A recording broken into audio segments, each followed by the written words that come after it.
Pagbasa mula sa aklat ng Eksodo.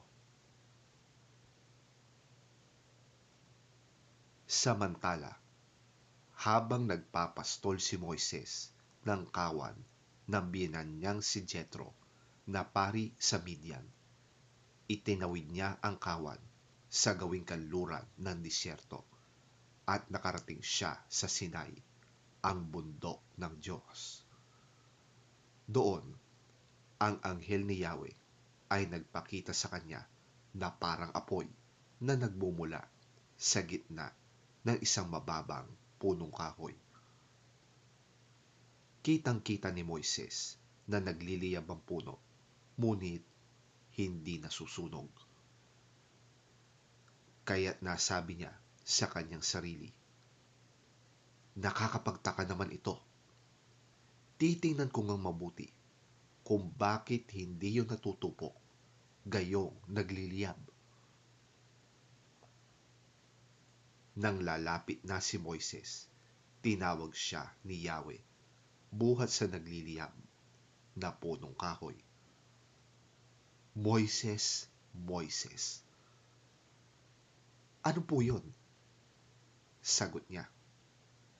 Sinabi ng Diyos, huwag kang lumapit. Hubarin mo ang iyong sandalyas sapagkat banal na lugar ang kinatatayuan mo.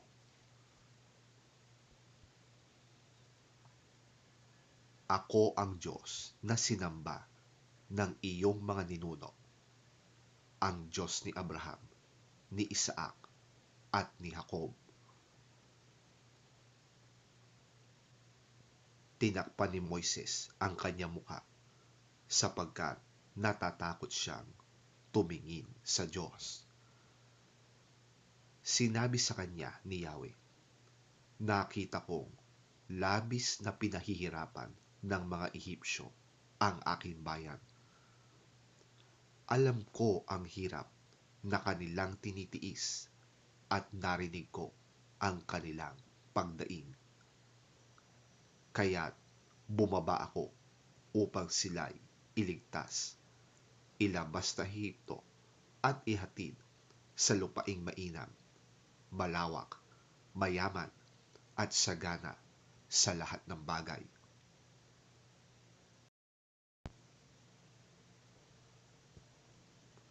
Sinabi ni Moises, pupunta ako sa mga Israelita at sasabihin sa kanilang, ako'y sinugo ng Diyos ng aming ninuno. Ngunit ano po ang sasabihin ko kung itanong nila kung sino ang nagsugo sa akin? Sinabi ng Diyos, ako'y si ako nga. Sabihin mo sa mga Israelita na sinugo ka ng Diyos na ang pangalan ay ako nga. Sabihin mo sa kanila na sinugo ka ni Yahweh ng Diyos ng inyong mga ninuno, ang Diyos ni na Abraham, Isaac at Jacob. At ito ang pangalang itatawag nila sa akin magpakailanman.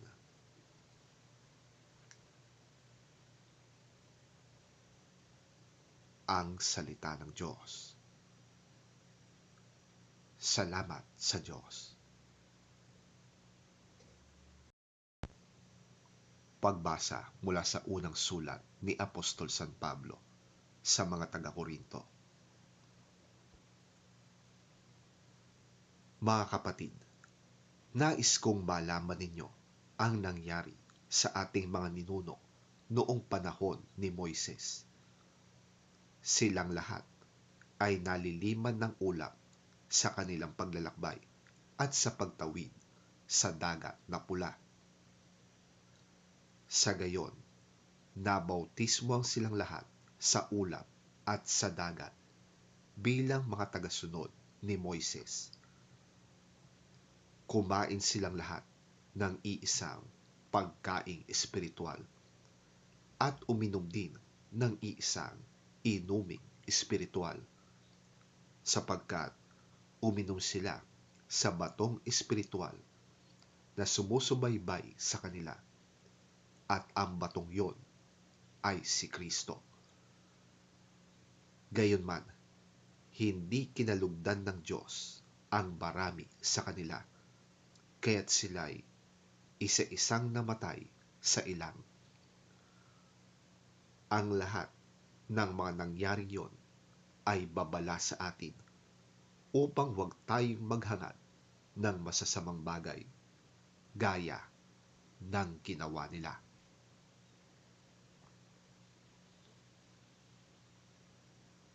Huwag din tayong magreklamo tulad ng ilan sa kanila, kaya't nilipol naman sila ng anghel na namumuksa. Nangyari yon sa kanila bilang babala sa iba at isinulat upang tayo namang nabubuhay ngayong mga huling araw ay maturuan. Kaya't mag-ingat ang sino mang nag-aakalang siya'y nakatayo at baka siya matisod.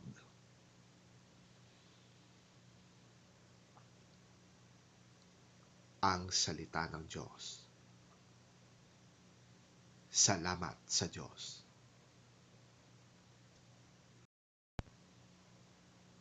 Ang mabuting balita ng Panginoon ayon kay San Lucas. Papuri sa iyo, Panginoon.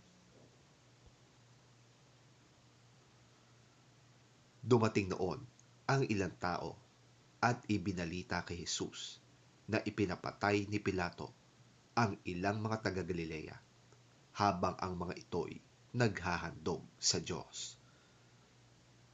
Sinabi niya sa kanila, akala ba ninyo dahil sa sinapit nilang yon, higit silang masama kaysa sa ibang mga taga-Galilea? Hindi. Ngunit sinasabi ko sa inyo, malibang magsisi kayo't talikuran ang inyong mga kasalanan, mapapahamak din kayong lahat. At ang 18 namatay nang mabagsakan ng tore sa Siloe, sa akala ba ninyo'y higit silang makasalanan kaysa sa ibang naninirahan sa Jerusalem? Hindi. Ngunit sinasabi ko sa inyo, malibang magsisi kayo't talikuran ang inyong mga kasalanan, mapapahamak din kayong tulad nila.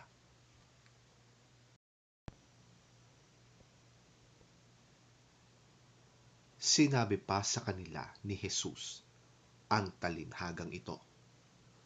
May isang taong may tanim na puno ng igos sa kanyang ubasan.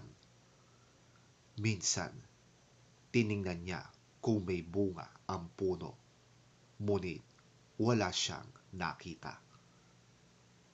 Dahil dito, sinabi niya sa tagapag-alaga ng ubasan, 3 taon na akong pumaparito at naghahanap ng bunga sa punong ito, ngunit wala akong makita.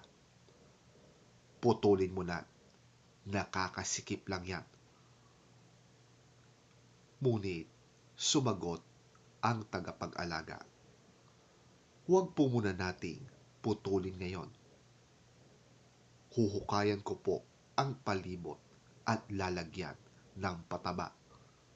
Baka sakaling mamunga na sa susunod na taon. Kung hindi pa, saka po ninyo ipaputol.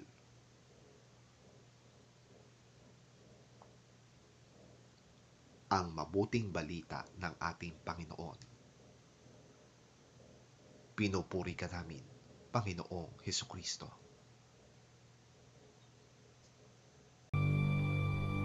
Now there were some present at that time who told Jesus about the Galileans whose blood Pilate had mixed with their sacrifices.